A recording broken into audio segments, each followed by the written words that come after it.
भारतीय नौसेना वाणिज्यिक माल्टा जहाज को बचाने के लिए आगे आई है, जिसका कथित तौर पर अरब सागर में अपहरण कर लिया गया है।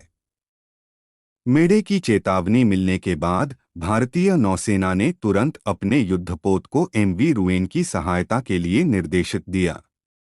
माल्टा की मदद के लिए भारतीय नौसेना के एक समुद्री गश्ती विमान और एंटी पायरेसी गश्त पर तैनात युद्धपोत को तुरंत डायवर्ट कर दिया गया है।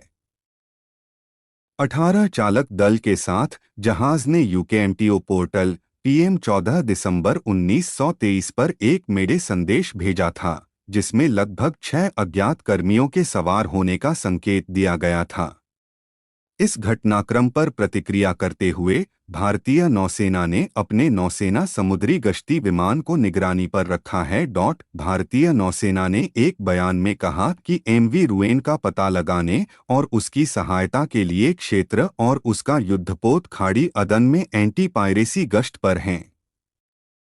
जारी बयान में आगे कहा गया है कि नेवी के एक वारशिप ने अपहरण किए गए जहाज का पता लगा लिया है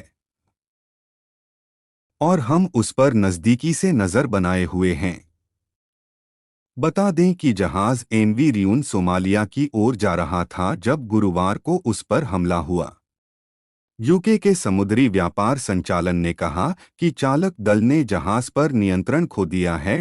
बता दें कि जहाज एमवी रियून सोमालिया की ओर जा रहा था जब गुरुवार को उस पर हमला हुआ। यूके के समुद्री व्यापार संचालन ने कहा कि चालक दल ने जहाज पर नियंत्रण खो दिया है। किसी जहाज पर कब्जा करने की यह घटना 2017 के बाद से सोमाली समुद्री डाकुओं द्वारा की गई सबसे बड़ी घटना है।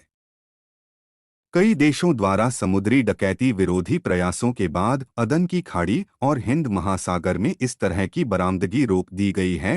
यूके समुद्री निकाय ने सोमालिया के पास अरब सागर में यात्रा करते समय जहाज़ों को अलर्ट पर रहने की सलाह दी है, क्योंकि क्षेत्र में एक समुद्री डाकू सक्रिय हैं।